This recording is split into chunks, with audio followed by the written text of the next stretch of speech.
I have a chabura of guys that I've been learning with every Tuesday morning, probably for the last 10 years. An incredible group of guys who've grown tremendously in their Yiddishkeit. And we took them, many of them for their very first time, to learn in Eretz Yisrael for a week in yeshiva. They all took a week of work, and we went full day for 1 week to yeshiva, and the guys started incredibly from that trip. 2 years later, we went back again. And on each of those trips, we arranged one evening for all of them to go and meet with Rav Sternbuch. And we had a group chat with him. And then each one had a chance one-on-one to go and meet with Rav Sternbuch. And I sat in on all those conversations and was really privileged to hear what they asked and how he responded to so many incredible questions. On our second visit, when we were sitting together at first as a group, Rav Sternbuch asked the guys if there was anyone that had questions that they wanted to share and discuss as a group. And one of the guys put up his hand and he said, Rav Sternbuch, last time we came, 2 years ago, we asked you what mitzvahs we should take on. We're starting out, we're beginning, what should we do? And you told us if we keep Shabbos and family purity. And we're doing that. I want to know from you, what mitzvah should we take on next? And I sat there with bated breath, waiting to see what he would say. I thought for sure, kashrus. That's got to be the next. Without blinking an eyelid, Rav Sternbuch looked at all of them and he said, tzedakah. Because tzedakah, he said, that defines a yid. When David HaMelech was looking for Jewish soldiers, it was that he looked for to identify that you were a child of Avraham Avinu.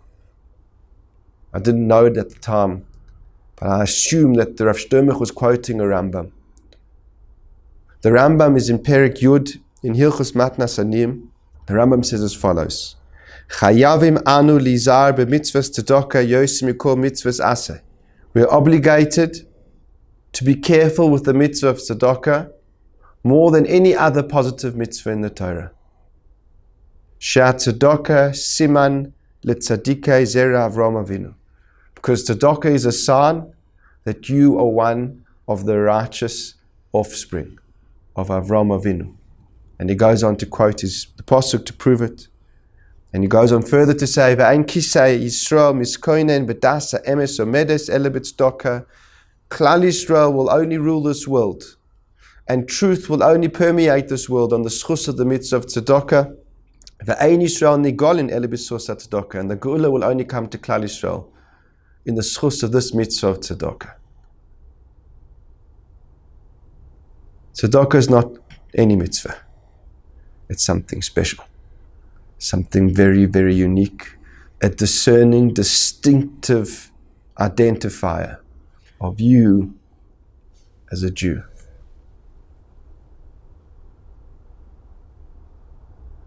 The Gemara in Baba Basra, in Daf Tes, which deals with lots and lots of Maimras dealing with tzedakah, and you should spend time learning that daf and the next. Incredible Gemaras. But the Gemara goes so far as to say as follows: Ve'amar Rav Asi, shekula tzedakah keneged kol mitzvahs. This one mitzvah of tzedakah is equivalent in value to all the mitzvahs put together. Shene'emar, as it says in the pasuk, V'ha'amideinu aleinu mitzvos. Nehemiah is encouraging Klal Yisrael to give tzedakah to the Beis HaMikdash. And when he refers to the mitzvah of tzedakah, he refers to it in the plural. V'ha'amideinu aleinu mitzvos. We're going to place upon ourselves mitzvahs. Says the Gemara, Rav Asi's diuk, mitzvah ein kosiv kan, ela mitzvos. It doesn't say we're going to place upon ourselves a mitzvah in the singular. It says we're going to place upon ourselves mitzvahs. Why? He was just referring to one mitzvah, the mitzvah of tzedakah. Says Rav Asi, you see from here that the mitzvah of tzedakah is equivalent in value to all the mitzvahs. It's a biggie, a huge one. It's very important to Hashem, this mitzvah. It's important to Him that we do it. The Gemara in Daf Yud tells a story of Rav Papa. The Gemara says as follows: Rav Papa have a salik bedarga. Rav Papa was going up a staircase. Ishtomit kore boilemipa. His foot slipped and he nearly fell down the stairs. Omar, he said, Hashta kaini chayev man de sanilan. Am I now liable for that which those Jews which we despise are liable of?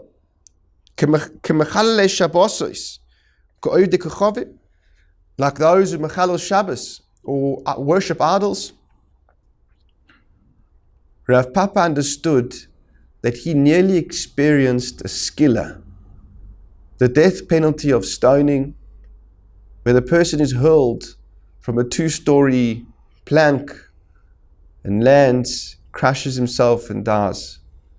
He says, that's what just nearly happened to me. I nearly just slipped down the staircase and would have experienced a skilla. What's Hashem telling me, he says Rav Papa, that I'm chayev the harshest punishment, like those who break Shabbos or worship idols. Didn't understand. Amalei Chia bar Rav Midafti. Rav Chia bar Rav Midafti said to him, Rav Papa, Shema ani ba leyadcha v'lo panasosoi. Maybe a poor person came to you and you never gave him what to sustain himself with. You never gave him. You turned away from the opportunity to give tzedakah. Why on earth would that be chayev, the same punishment as somebody who breaks Shabbos or worships idols? Says Rav Chia bar Rav Midafti, the Tanya, because it says in the Brisa, Rabbi Yeshua ben Karcha Oimer, Kol amalim einav min tzedakah ki'ilu oved avodas kochavim.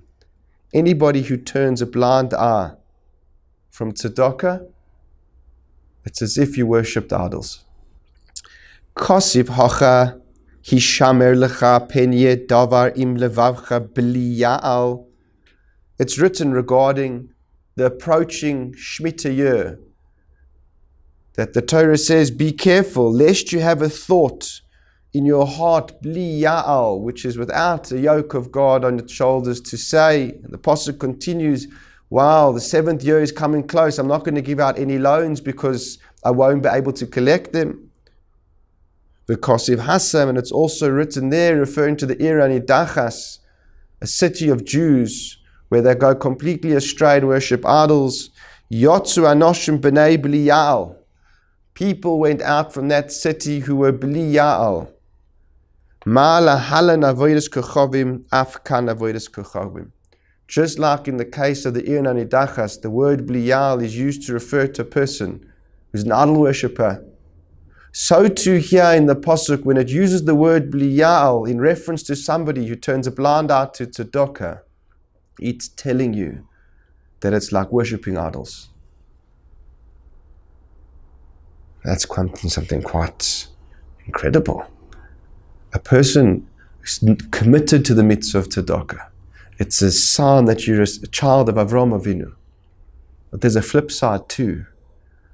A person who turns a blind eye from this mitzvah, the Torah says it's like you're worshipping idols. That needs explanation.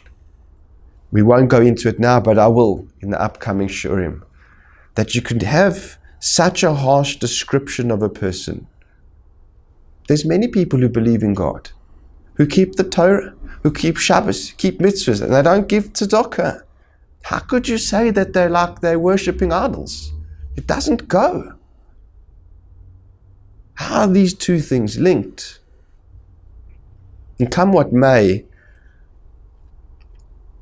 I think it's impossible to escape the fact that tzedakah is a central mitzvah in the Torah. It's a definer of a yid.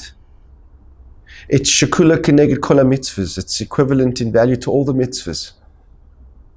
And a person who turns a blind eye from it, it's like you worshipped idols. It's something incredible. I'd like to encourage you today to take out a piece of paper and a pen and to do the following. First of all, write down on that piece of paper where you stand today in the mitzvah of tzedakah. How much are you committed to give of your income? Number one, write that number down. And then number two, do a real calculation. And think just over the last year, don't go further back than that. Have I reached my target in giving that tzedakah out? And I can tell you, unless you're proactive about it, you definitely haven't. But work out where you're short. Set that money aside today and start allocating it out.